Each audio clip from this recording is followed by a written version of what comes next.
Presentamos entonces a Manu Sosa, que está aquí en el estudio. ¿Cómo estás, Manu? Bueno, ¿Todo Nico, bien? Gaby, Cristian allá, que está en consola, Atilio, que se nos escapó un ratito. Sí, Muchas gracias por recibirnos a ustedes, bueno, y a la audiencia que está del otro lado. Bueno, se armó rápido la entrevista contigo porque me llegó el comunicado de Uniendo Villa María y vimos unas cifras que yo esta mañana festejando los adornitos. Sí, de hablábamos Navidad. justamente de eso. Qué bueno, de última, digo, está bueno tener los adornitos, pero salieron caros. ¿Cómo llegan a esa cifra? No, la cifra llega porque llega la factura del Tribunal de Cuentas y se tienen que aprobar esa orden de pago, entonces ahí se conoce el monto. La verdad que para nosotros siempre nos sorprende la gestión municipal en algunas cuestiones, en alguna falta de prioridades principalmente de cómo se viene llevando adelante la gestión. Nosotros sí podemos entender de que en una época festiva como es Navidad, la ciudad se tiene que ayornar, se tiene que acomodar y tiene que ponerse bonita para recibir gente, para que el vecino se sienta cómodo, pero lo entendemos en una situación donde por un lado se gastan 25 millones de pesos en la decoración de 3 plazoletas y por otro lado tenemos un sistema, un modelo de gestión política que es poco transparente y que ha dejado sin ayuda a un montón de sectores de la sociedad, entre ellos comedores, entre ellos aumentos impositivos, entre ellos falta de transparencia pública. Entonces entendemos de que hay una falta de sentido común en el ejercicio de la función pública. Y bueno, entonces muchas veces entendemos que es una ciudad que para en algunos puntos nos han querido vender un mito, que es el mito de la crisis económica, de una municipalidad fundida.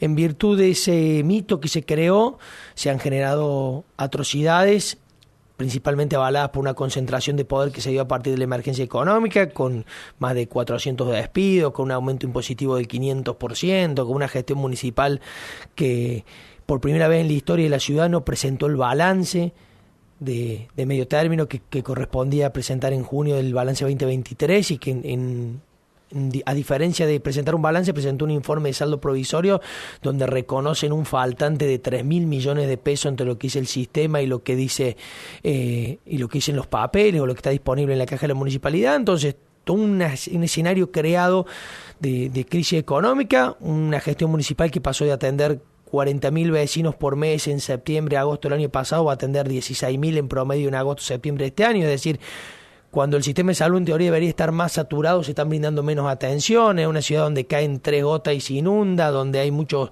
reclamos vecinales por basura en los barrios.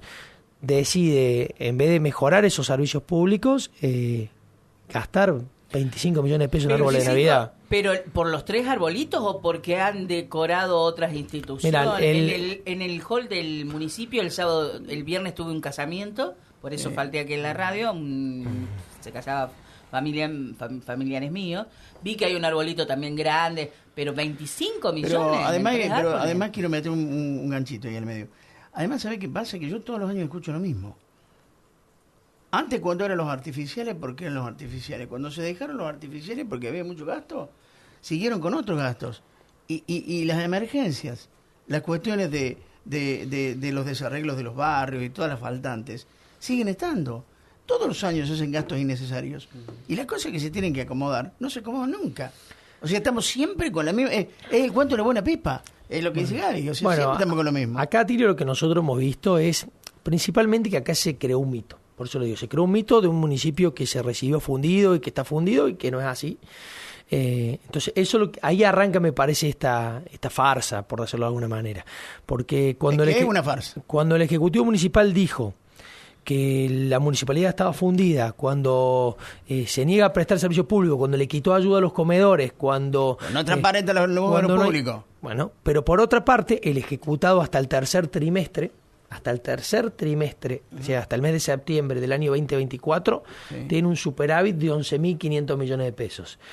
Y que incluso ha habido una acción que para mí es perversa en un modelo de gestión política y de política económica municipal, que es, en lugar de priorizar la prestación de los servicios públicos, se puso el dinero de los villamarienses que aportaron los villamarienses en fondos de inversión, que le generaron 1.600 millones de intereses.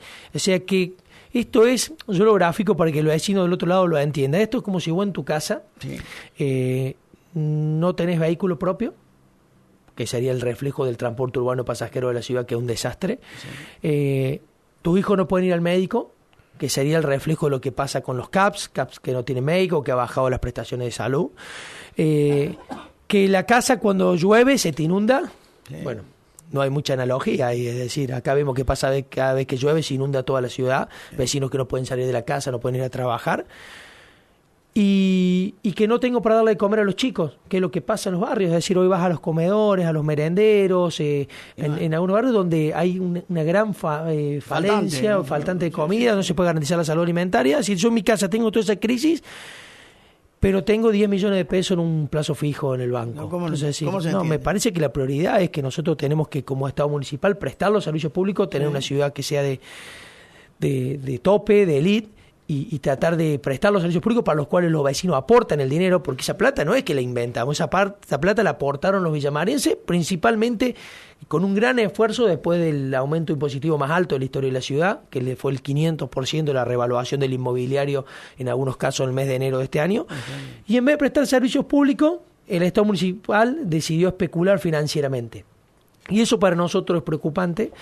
Y ahora, en el cierre del año, nos encontramos con una segunda cara de la moneda, que es en vez de priorizar cuestiones necesarias o esenciales al rol que tiene que cumplir el Estado, terminamos con un despilfarro de recursos en algunas cuestiones innecesarias. Si es por lo de los 3 árboles en las rotondas, son 8 por 3, 24, 8 millones cada árbol, mucho. Y si uno los ve, que son estructuras metálicas con unas luces, entonces, más allá de eso, siempre a nosotros nos gusta hacer una analogía. Son 25 millones de pesos. Bueno, 25 millones de pesos, ¿qué se podría haber hecho para solucionar problemas reales de los vecinos? Es decir, con 25 millones de pesos se podrían haber comprado 200 lámparas LED nuevas para modificar luz halógena por LED en algunos barrios. ¿Cuántas luces?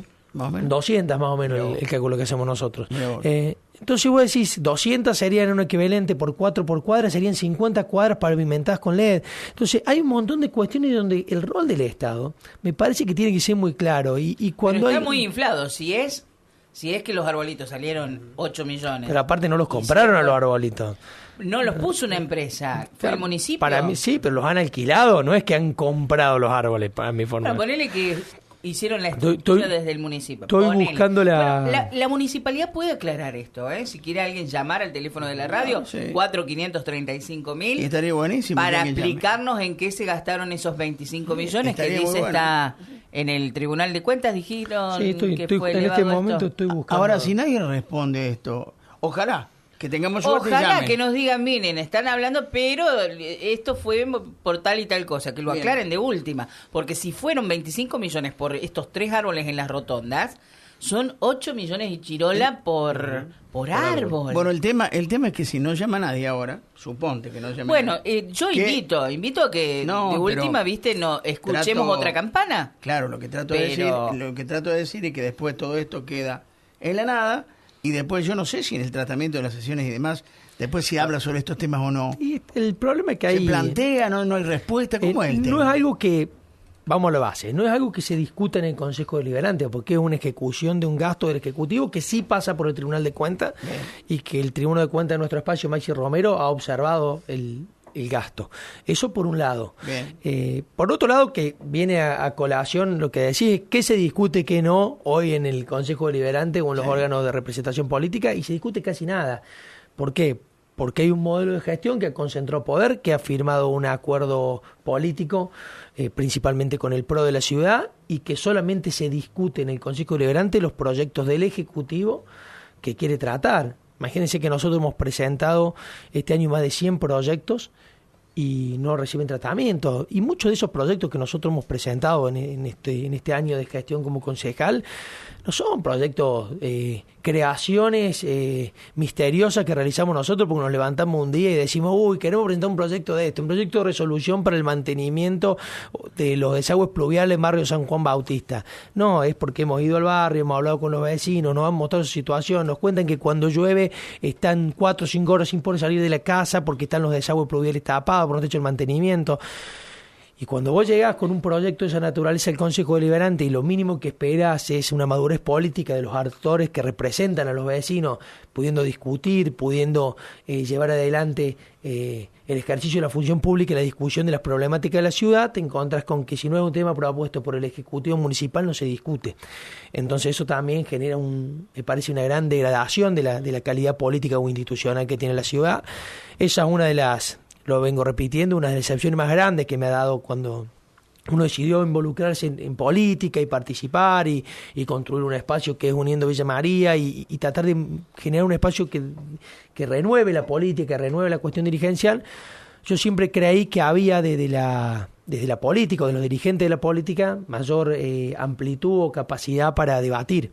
Bueno, de esto se han quejado también, por ejemplo, Felipe Bota, que si son proyectos del radicalismo o de otra fuerza, efectivamente directamente no tiene tratamiento, ¿no? Yo quería preguntar, en connivencia con lo que vos estás planteando, Gabriela, yo tengo la sensación, la verdad no sé si lo escuché, alguien me acercó esta versión, y lo voy a decir con toda prolijidad y de la manera más solomónica que pueda.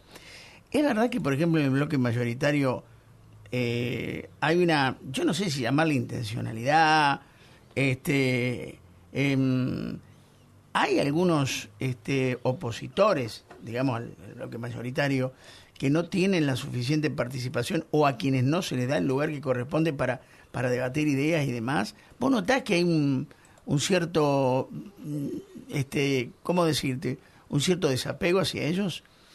Mira, lo que nosotros hemos notado... ¿Te das cuenta de lo que te pregunto? Sí, ¿no? sí, yo lo que he notado ahí en la gestión, lo he dicho a título que la personal... fuerza de Darío Capitani es que, oficialista. las dos concejales que responden a Darío Capitani juegan con el bloque oficialista, es decir, juegan con el bloque de claro Castelo. Es decir, de ahí, eso es claro. Y por otra parte, a partir de ahí, siempre ha habido una... Es más, off the record nos lo han dicho, un impedimento del tratamiento de los proyectos de las minorías. Es decir, ahí está.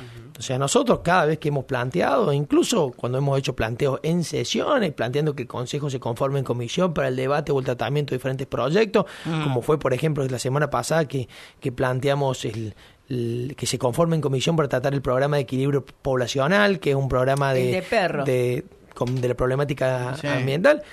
Y cuando nosotros lo planteamos, que es algo que a mí me sorprendió enormemente, la votación la perdimos 11-1, es decir, hay veces algunos espacios políticos también se tienen que hacer responsables, en este caso hablo de Juntos por el Cambio, de que demandan y dicen en los medios de que no le dan los espacios para participar, para debatir, pero después acuerdan. Pero cuando un bloque más minoritario que el de ellos planteó los otros días que se conforme el Consejo en comisión, que se permita que se dé el debate, decidieron mantener la mano baja para que no se discute eso en el recinto. O sea, el radicalismo no acompañaron la discusión del proyecto en comisión. Claro, ¿y qué dijeron? ¿Por qué no? No hablaron, no pidieron la palabra. Entonces me parece que en eso hay que dejar de ser un poco hipócrita, hay que hacerse responsable y hay que entender de que la prioridad son los proyectos de los vecinos y no el posicionamiento político. Pero bueno, esto pasó en varios temas, es decir, salvo algunas ocasiones, la ley de emergencia económica, que generó una de las principales herramientas de concentración de poder, esa ley, que nosotros la acompañamos en general, es decir, acompañamos el tratamiento de la ley de emergencia, pero rechazamos 5 de los 7 capítulos, solamente acompañamos el tratamiento de la posibilidad de que los vecinos tengan planes de pago y de que el municipio reordene deuda con organismos nacionales, pero el resto, lo que es las concentraciones de poder, los avasallamientos contra los derechos laborales, la posibilidad de contratar de manera directa y no por licitación pública. Este año, en un año de gestión, no se celebró ninguna licitación pública. Todas las contrataciones se hicieron contrataciones directas a dedo por el Ejecutivo Municipal. No hubo ninguna licitación pública. En pos de la emergencia económica o puerta de concentración de poder. Y en ese proyecto, recordemos que lo acompañó todo el bloque Juntos por el Cambio, y el único concejal que se opuso que haya contratación directa e indiscrecional, que haya avasallamiento, fue la figura mía, aparte de Uniendo Villa María, como Manuel Sosa. El único concejal que se opuso en esos capítulos fui yo.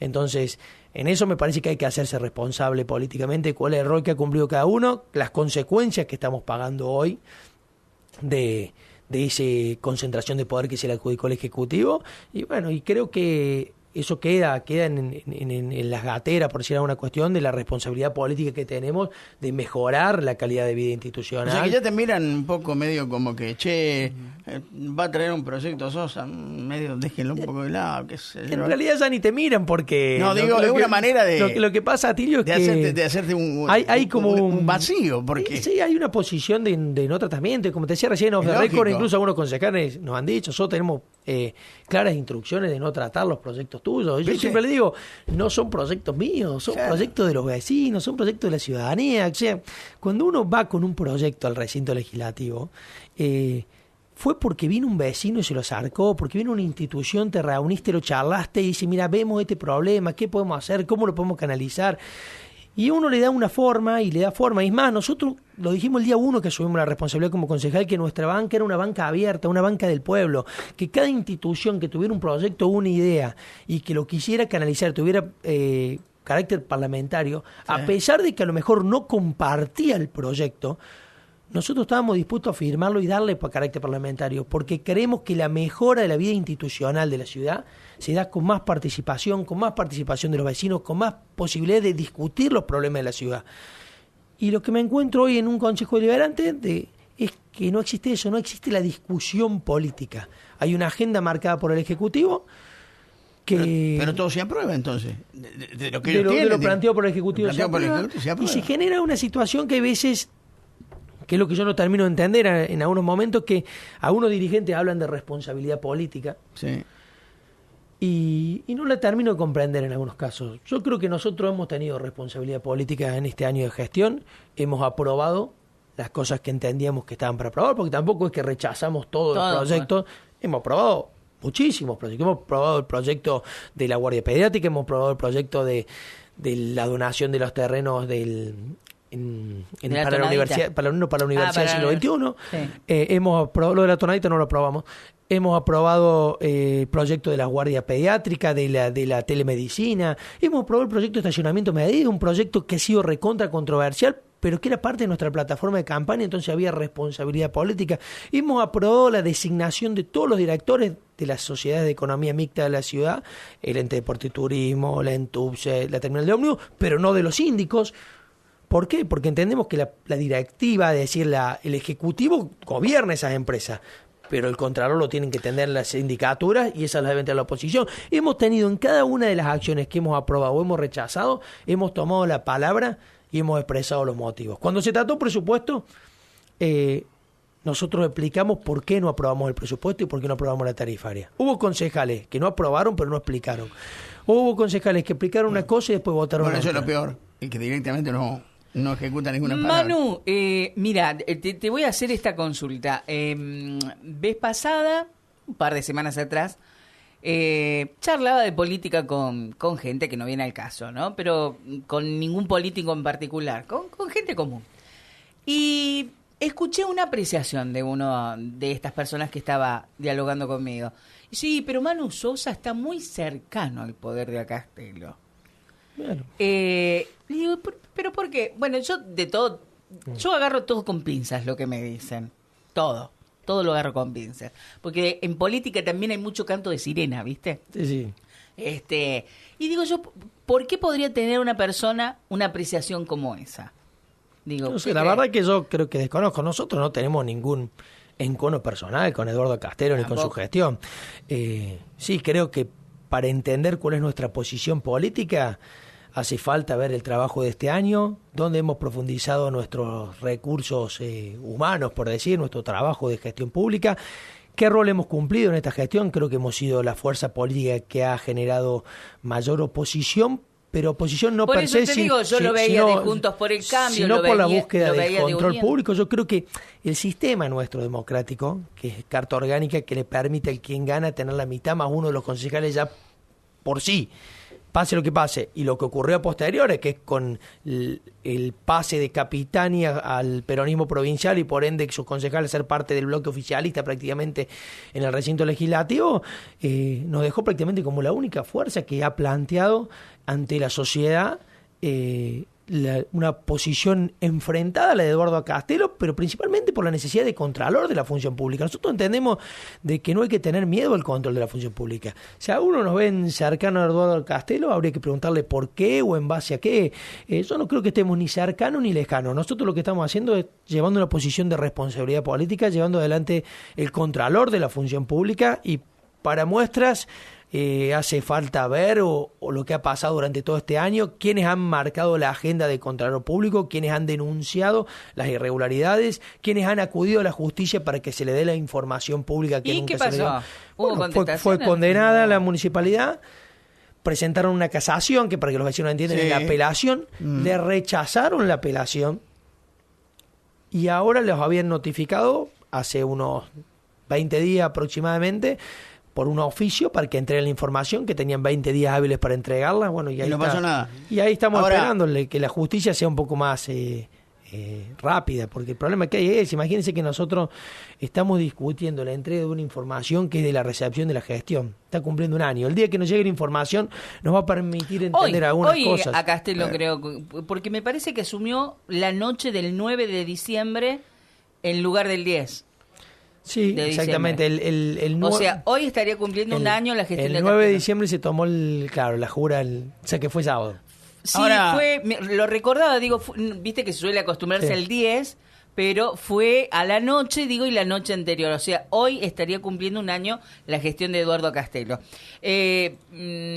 Bueno, así que vos no te encontrás para nada, decís él. No, pero no porque tenga un problema, como digo recién, no es porque tengamos un problema personal con Eduardo Castelo y con su gestión, sino porque tenemos una forma muy diferente de ver la política. Bien.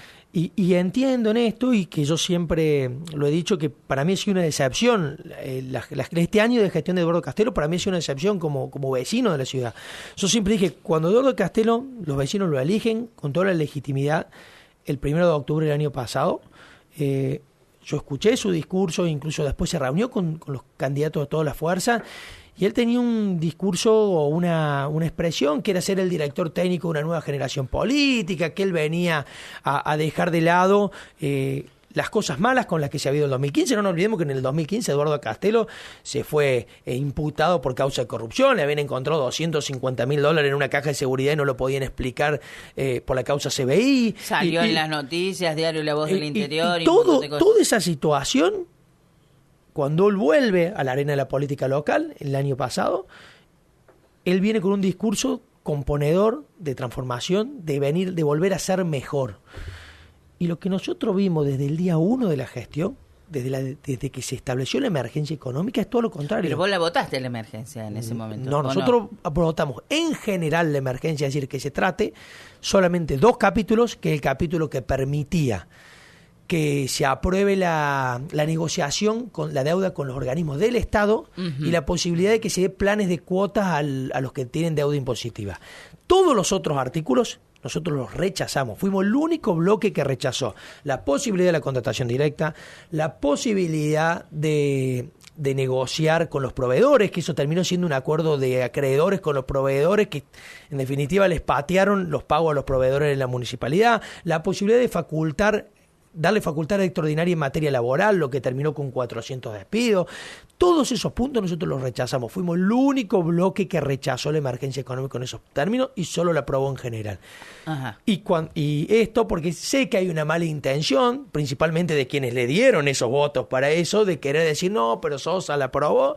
Y están los videos. Es decir, esta es la ventaja que hay en política hoy, es que de todas esas sesiones están los videos. A ti, vos querías... No, una inquietud. estaba escuchándolos y en una de las últimas intervenciones que tuvo Manu, yo infiero, ¿no? De que todas las propuestas que surgieron del espacio político que te tiene como referente, ¿no? Todas las propuestas de tu plataforma política se fueron cumpliendo y se fueron llevando al recinto, con responsabilidad política, como vos dijiste. Eso de alguna manera contrasta con todo lo que ha ocurrido, justamente con lo contrario, con lo que ha ocurrido con la gente, por ejemplo, de Juntos por el Cambio. Que algunos, porque cuando vos directamente no abrís la boca, cuando vos directamente no levantás la mano, y bueno, el que calla otorga. En esto, Atilio, cada uno se tiene que hacer responsable Exacto. de lo que dijo en campaña y lo que hizo cuando tomó la función a partir del día de diciembre. Pero hay mucho egoísmo, entonces, por parte de... sí. Porque están tratando, o están viendo, o están con la visión de posicionarse políticamente antes de anteponer lo que realmente al pueblo le hace falta. Yo creo que hay mucha mezquindad política. ¿Hay mezquindad política? Hay mezquindad política, Claro que sí. y que prioriza la mezquindad política sobre los intereses ciudadanos en muchos Exacto. casos. Pero bueno, hay que hacer, me parece que es un trabajo que tiene que hacer toda la política en general. Nos tendremos que hacer cargo nosotros también desde lo que me toca a mí. Siempre digo en hacer mayores esfuerzos para lograr mayores consensos. Es medio difícil en este escenario actual donde ya te aclaran de frente, Mar, que hagas lo que hagas, lo tuyo no se va a aprobar.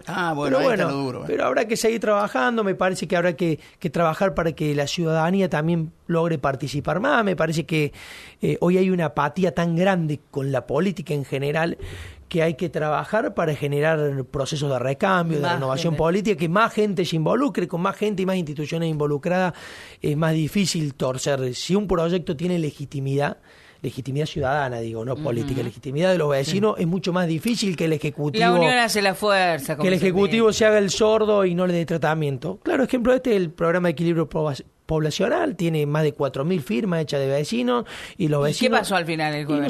No se pudo tratar en el recinto. Volveremos a insistir esta semana para que se trate, y lo haremos todas las veces necesarias, porque entendemos que lo principal, que es lo que pedimos el otro día nosotros en el recinto legislativo, es que las cuestiones se discutan, y se discutan de frente a la gente, no de espalda a la gente. Porque hay un gran problema de que muchas veces la política ha empezado a discutir temas centrales de la ciudad de espalda a la gente. Entre gallo y medianoche, sentado en una mesa. Nosotros queremos que la discusión política sea pública. Para eso es el Consejo. Exactamente, y para eso estamos representados. Y de última, en este caso, si el Ejecutivo entiende que su programa de salud pública animal es el correcto, que lo defiende en el Consejo, claro, que aplique la mayoría que tiene con los votos que tiene, y que se haga responsable de una decisión política. Pero vos no podés tener a 4.000 vecinos que presentaron una firma, que llevaron un proyecto, que tiene tratamiento legislativo. Sí, lo podés tener en una nube sin dar una respuesta, sin dar una solución. Plantear la política pública, defender lo que quieran. Yo no digo que esté bien uno o esté mal el otro. Vos como ejecutivo tenés la responsabilidad de llevar adelante una política pública. Si no querés esta que te plantean 4.000 vecinos, los espacios de la minoría que tienen proyectos, y querés otra, tenés todo tu derecho a querer otra. Para eso te eligieron, pero de frente al vecino. Y está piola, He leído el proyecto, lo hemos tratado acá, y el proyecto está bueno. A lo mejor va a significar un poco más de erogación para las castraciones en los primeros años, pero a posterior lo que tiende es justamente a que haya menos castraciones. Ese proyecto con nosotros estuvo hablando Rebeca Giuliano al respecto, y fueron 4.000 firmas las que juntaron. Puntualmente en ese proyecto lo que entendemos es que no es un proyecto que va a ser por primera vez se hace en Villa María. Es un proyecto que tiene casos de éxito, que se ha hecho en otro lado, en ciudades similares, y por eso lo defendemos y creemos que es el camino. Si el Ejecutivo cree que no es el camino, tiene su derecho, pero demos la discusión política, lo discutamos en el recinto legislativo, lo votemos, y que se tome una decisión, y al vecino darle una respuesta concreta. ¿Por qué? No lo tenés a la espera ahí como si fuera esto un sacerdocio que hay que esperar a ver qué pasa. Bueno, para ir culminando, presentaste vos unos proyectos que tienen que ver con el barrio Padre Mujica, que tienen que ver con la acumulación de residuos. Sí, hemos presentado varios proyectos de resolución. En Padre Mujica hemos tenido estos últimos días muchos reclamos vecinales. Han puesto un punto limpio, que le suelen denominar, que es un lugar donde se recolecta toda la basura del descacharro de la ciudad y se la está llevando al barrio Padre Mujica.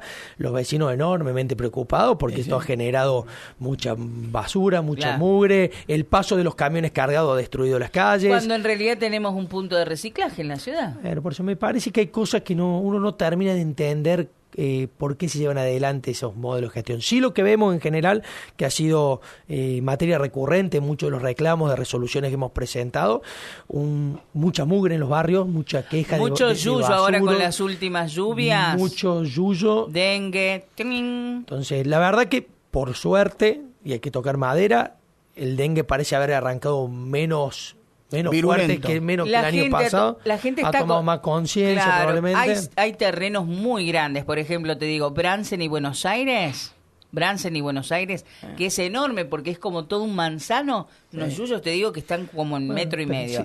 Eso tiene que hacer un contralor también la municipalidad y exigir a los dueños que los limpie.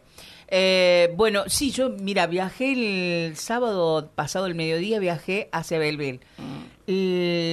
Saliendo, viste, hacia la autopista que tenés el desvío, ahí creo que es el que va un camino a la Negrita. Me parece que es el camino a la Negrita que va ahí. Creo que te lleva ahí, no estoy seguro, pero me parece que es.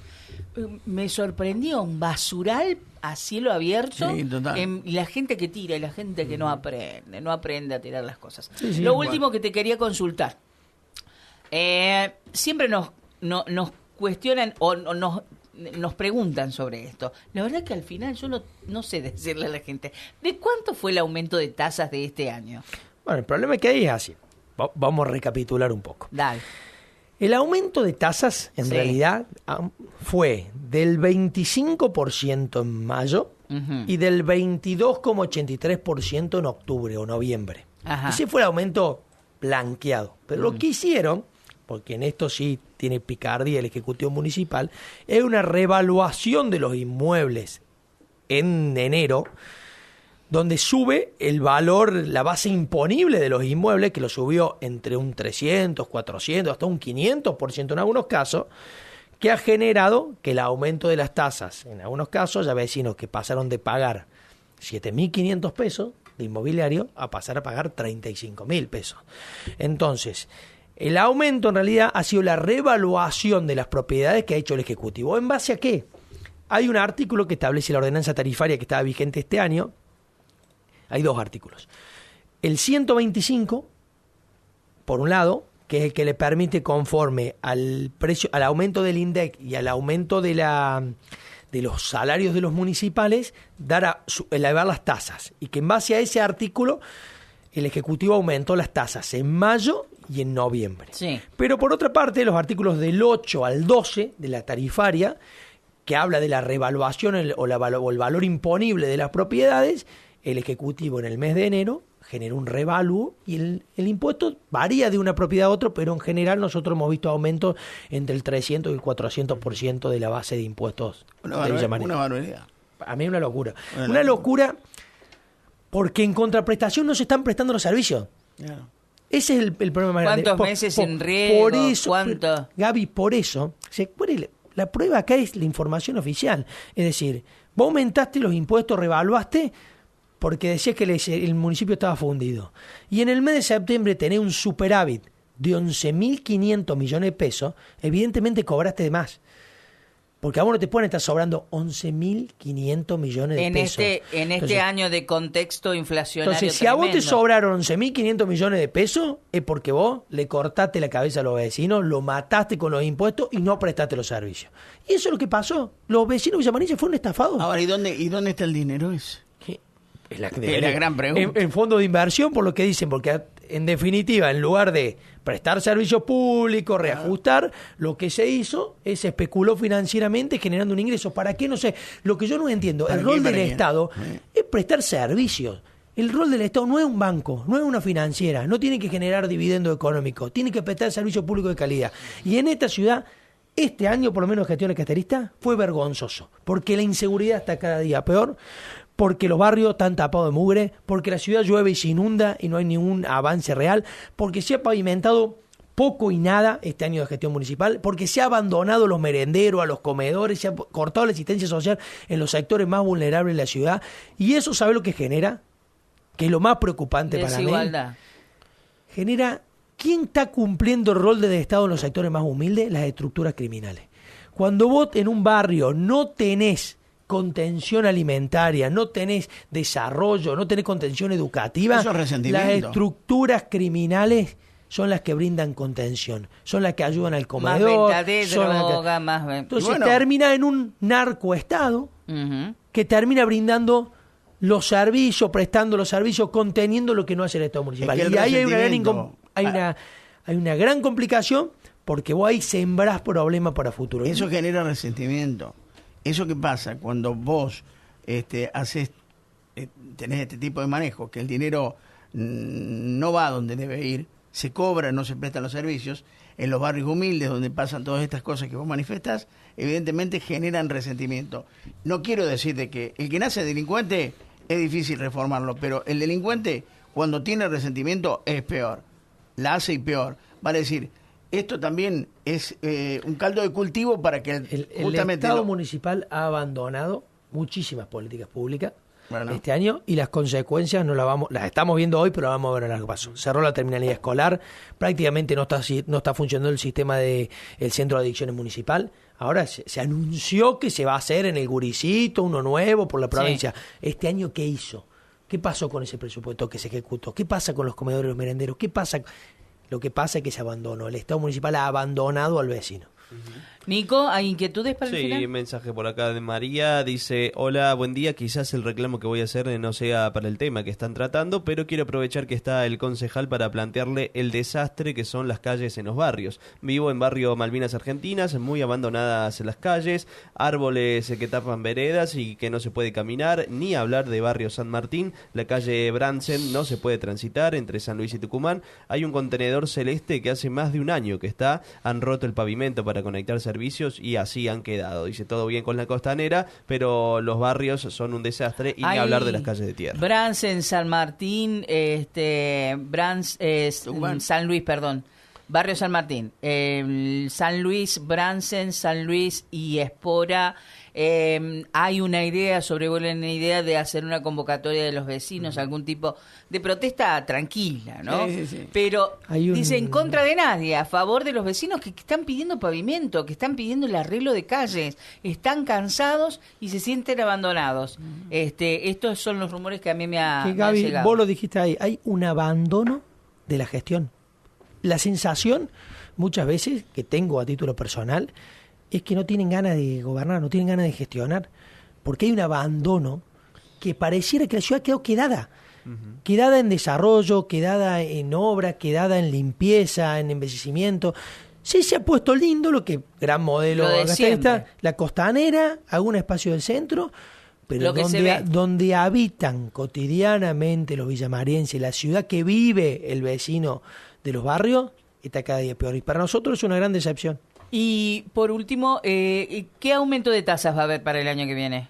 Bueno, en principio no hay aumentos de alícuotas, pero en la misma tarifaria que se aprobó ahora, la cual no acompañamos porque tiene esos dos bloques de artículos, el 125 y del 8 al 12, le da facultad discrecional al intendente para que revalúe. ¿Y eso se va a saber cuándo? Porque Cuando los jubilados... cuando salga el decreto, como pasó el año pasado, que se encontraron los vecinos con una factura con el 400% y nadie sabía por qué. Y vos ibas al Ejecutivo Municipal y te decían no, porque por decreto se revaluó, pero nadie te daba el decreto. Hasta que un día apareció el decreto y el decreto establecía que el tope no podía haber superado el 200%. Y a algunos le aumentaron el 300, el 400 y pasó lo mismo.